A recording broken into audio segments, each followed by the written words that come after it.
भी आए ना, अरे मेहमान तो छोड़ो, घर में ऑफिस से पिताजी भी आए। यहाँ पर कोई है जो पिता पुत्र दोनों एक साथ आए? कौन है जो छोटी उम्र के हों? हाँ आप हैं, खड़े हो जाइए। आपका बेटा कौन? ये आपका बेटा है, चलिए आगे आइए। आगे आ जाओ, आगे आ जाओ। चलिए माइक दीजिए। देवीलाल गुजर। देवीलाल जी गुजर, ठीक है, चलो अच्छी बात है। हमारे यहाँ तो 36 कौम के लोग आते हैं, सबका स्वागत है। यही तो वो भगवान का समोसन है जहाँ पर हर जाति, हर कौम, हर पंथ परंपरा का लोग मिल जाता है। और हम इसलिए कहते हैं हम मानवता के संत हैं, इंसानियत के संत हैं। जरा एक बात बताओ बेटा, बेटे के हाथ में माइक दीजिए। आपको पाल पोस कर किसने बड़ा किया? पापा ने। जन्म किसने दिया? मम्मी ने। अच्छा, आपकी स्कूल की फीस, स्कूल में पढ़ रहे हैं? नहीं। फीस नहीं पढ़ रहे हैं, पढ़ाई पूरी हो गई? शादी हो गई? नहीं हुई। माइक ऊपर ही रखो बेटा। शादी कौन कराएगा आपके? पापा। लव मैरिज तो नहीं करेंगे? नहीं। ठीक है, पापा शादी कराएंगे। शादी में खर्चा कौन करेगा? पापा। आप इनके लिए क्या कर रहे हैं? नहीं, माइक बंद हो गया, आपकी जबान बंद हो गई। विश्राम। और ये सबके साथ है, केवल ये पिता पुत्र के साथ नहीं, सबके साथ है। चलो एक बात बताओ, सुबह उठ कर रोज पापा जी को धोख लगाते हो? हाँ। आज लगाई थी? आज नहीं लगी। हाँ, और आज नहीं लगाई। कहीं आज कोई अशुभ योग है, काली योग है आज कोई? चलो पहले तो धोख लगा लो। ऐसे नहीं, घुटने टिकाओ बेटा, टिका लो, पूरे टिका लो, घुटने टिका लो।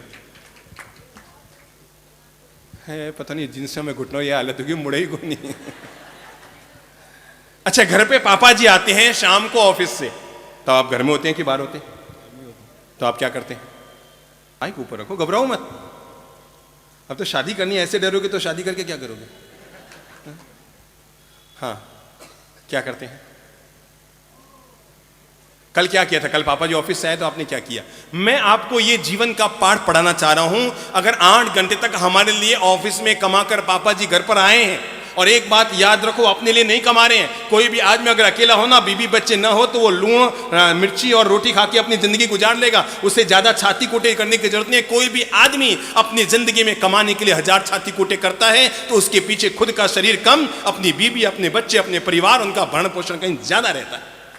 तो आप घर पे पापा जी आए, यूं ही घर पे मत बैठे रहो मेरे प्यारे बच्चों। जीवन का ये अच्छा व्यवहार, पारिवारिक व्यवहार और संस्कार लीजिए। घर में अगर पिताजी ऑफिस से आए हैं तो अपने ही सोफे में मत बैठे रहिए। आजकल स्थिति ये होने लग गई है, पापा जी जमीन पर बैठे रहते हैं, बच्चे सोफे पर बैठे हैं, टांग ऊपर किए हुए हैं, किताब हाथ में लिए हुए हैं। पता ही नहीं लगता कि इनमें बाप कौन है और बाप का बाप बना हुआ कौन है? बाप कौन है और बाप का बाप बना हुआ कौन है, आदमी को पता ही नहीं लगता घर में जाए तो पापा जी घर में आए ना, तो यूं ही बैठे बैठे रहिए, खड़े होइए। जैसे ही पता लगा बाहर गाड़ी आ गई है, जैसे ही पता लगा कि बाहर गाड़ी आ गई है पापा जी की, आप घर में मत बैठे रहिए। घर का ये व्यवहार की शालीनता रहिए कि खड़े होइए। अगर आप रूम में हैं, अगर आप सोफे पर हैं, अगर आप टीवी देख रहे हैं, अगर आप पढ़ाई भी कर रहे हैं, तभी पिता के सम्मान में खड़े होइए। घर के गेट तक जाइए। कार से, स्कूटर से वो नीचे उतरे हैं तो देखिए सबसे पहले उनके हाथ में क्या है?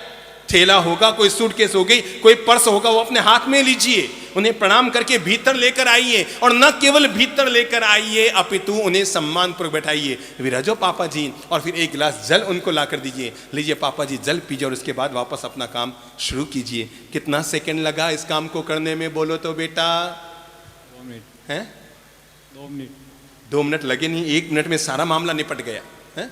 1 मिनट लगा, पर पिता के दिल में आपके लिए जगह बन गई। मेरा बेटा कितना अच्छा है, जो मैं अगर घर के बाहर हूं तब भी मुझे लेने के लिए आया करता है। और नहीं तो पता है आजकल, पहले मेरी मां ने 5 टाबर पैदा किए, और आप लोगों के माता पिता ने भी 8-8, 10-10 टाबर पैदा किए, पर किसी के माँ बाप ने ये नहीं कहा होगा अरे साहब हम तो इन्हीं से धाप गए। अब किसी के एक को भी कह दो आपके एक ही है, अरे बाप जी 1 से धाप क्यों मैं तो फिक्स जवाब। किसी को कह दो अच्छा आपके 2 ही टाबर है, अरे बाप जी 2 ही, मन तो पूरा तड़ लियो, 2 ही से धाप गई, 2 ही से तंग आ गए।